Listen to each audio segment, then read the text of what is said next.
Hola Español 3, vamos a hacer la última cosa de nuestra clase, pues la última cosa nueva de la gramática y después de esto vamos a seguir practicando todas las cosas que ya conocemos. Entonces, lo que vamos a aprender sobre usando el subjuntivo con el presente perfecto o el pluscuamperfecto. Los dos tienen un perfecto, entonces para refrescarnos en qué en cuáles cosas necesitan el subjuntivo o beg the subjunctive. Por eso tenemos este warm-up o calentamiento, subjunctive indicators. En la tarea yo hice dos ejemplos. Yo deseo que Bob insistiría en que esto es presente y esto necesitaría el pasado. Entonces, you need to do two for each. And do not use either of these examples. And that's your warm-up. And then we will, I'll go ahead and introduce you to the new concepts. And after that warm-up, you'll see that these things can use the pluscuamperfecto and the presente perfecto in the dependent clauses. So here's how it goes. If you have your books, wonderful. If you don't have your books, also wonderful. Page 273.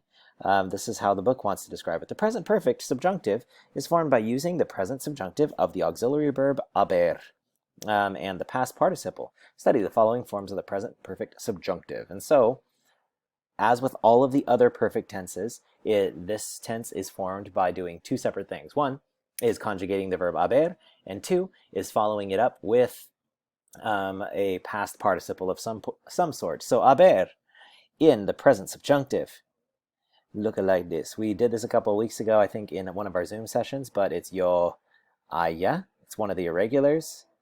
Tú hayas. Él or ella haya. Nosotros. Oh my goodness. Hayamos. And ellos or ustedes hayan.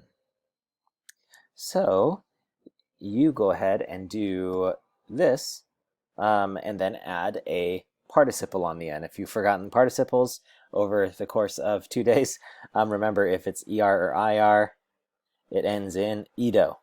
If it's AR, it ends in ado.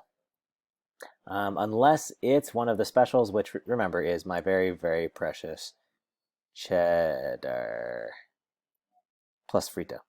My very, very precious cheddar.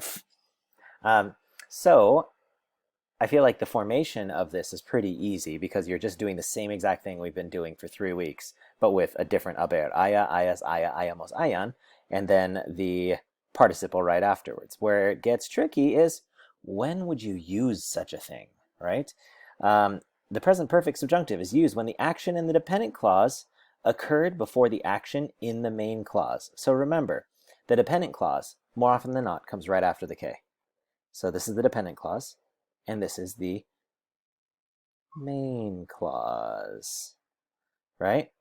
Now, the dependent clause is tú hayas venido, that you have come, that you have come. And then me alegro mucho is I am pleased. So notice that I'm currently happy about something that occurred in the past. So in the past, some of you have tried to put together sentences like this, and I've been like, sorry, we're not going to learn this till chapter 6. Because if you're happy about something now that occurred back then, you can't use the present subjunctive, even though the present, or you can use the present subjunctive, but you can't just use a normal present subjunctive verb to indicate something about the past. Nor can you use a past subjunctive because the main clause is not past or conditional. So, me alegro mucho de que tú hayas venido. So if the present, the main clause is in the present, but then the dependent clause happened beforehand, then you've got to use the present perfect subjunctive. Que tú hayas venido. Another example, dudo que ellos lo hayan visto. You are doubting right now, right? And you're doubting that they have seen it, which is in the past. So you doubt right now that they have seen it in the past. So this is the context in which you would use the present subjunctive. Present perfect subjunctive. Next is the imperfect subjunctive, where you're going to do, it's basically the same old setup. I guess I don't need to really write out the conjugation because it's right here. We've got hubiera hablado, hubieras, hubiera, hubiéramos, and hubieran. This is our conjugation. Again, it's exactly the same as all of the other perfects, except for haber is conjugated differently. And if it's auto, it's either auto followed by auto, ido, or my very, very precious cheddar. Cool. So you're going to do haber in the imperfect subjunctive.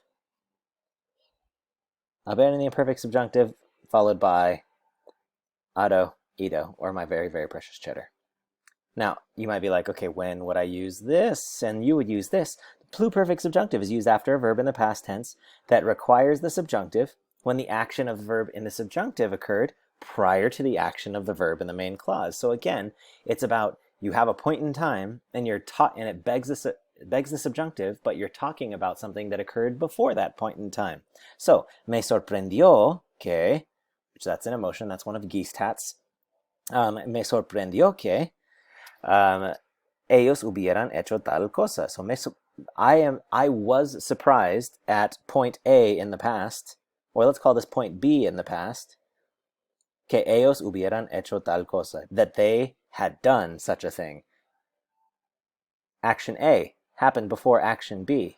And so you're going to say, it surprised me, because that was in the past, I was surprised before, that they had done this thing before I was even surprised, right? Now, sometimes it's translated as would have, and like sometimes when if you're putting sentences together in the English, that's what your brain's going to do. But I would recommend not doing that because would automatically makes you think which tense? The conditional, but you're not going to use the conditional here. So this is why sometimes translating directly doesn't work. So whenever you have an action that occurred before another action in the past, you would use the pluperfect, but if it begs the subjunctive, you use the pluperfect subjunctive. Cool. Pluscuamperfecto del subjuntivo. If we go back to our timeline, I think that this is probably the best way to conceive of such a thing. We have this moment, and this moment is called now. And if you desire, remember, if you desire, if you expresión impersonal, if you consejo, I don't know why you would give advice about something that has already happened, but some people might do that sort of thing. If you have emotions, if you have doubts, right? If you have any of these things about an event that happened before now, then you would have to use the present perfect subjunctive to describe. Subjunctive. Oh my goodness, I can't. Sleep deprivation is real. Okay, cool. If there's an event that happened in the past, this was a past event, and you desired something, impersonal expression, advised, emotioned, or doubted something prior to that, then you're going to use the pluperfect. I was going to spell perfect like a cat purrs. Pluperfect subjunctive. So this is how this works.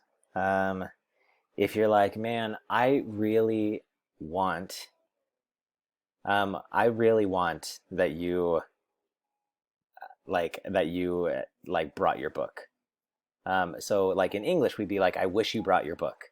But in Spanish, we'd be like, I desire that you have brought your book. That begs the subjunctive.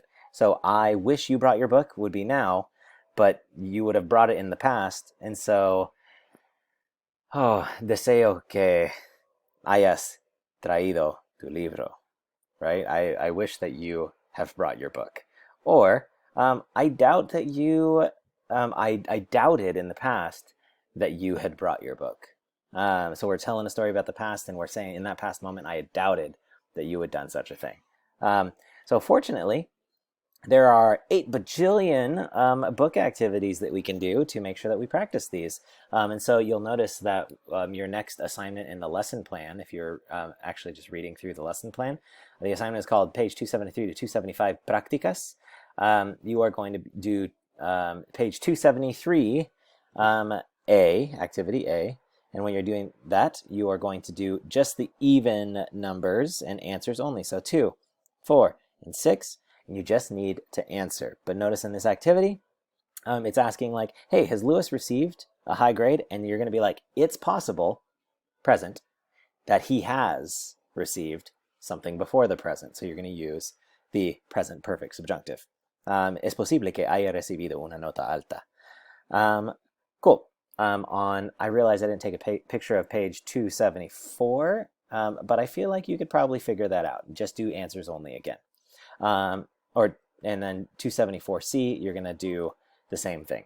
And then page 275, you are just going to do activity A and just fill in the blanks because these blanks will beg the pluscuamperfecto del subjuntivo. On Monday, we'll explain how this works with other subjunctive clauses that use if. Like, if you would have done this, I'd have done that. And that'll be the new fun thing that we do next Tuesday to like kind of wrap up this like last little concept. So go ahead and do that bookwork, and then at 2:30, meet me in the Zoom room.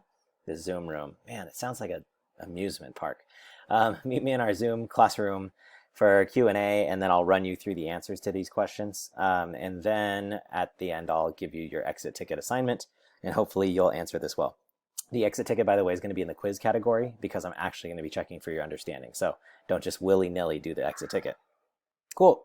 Nos vemos en el salón de clase de Zoom a las 2:30. Bye bye.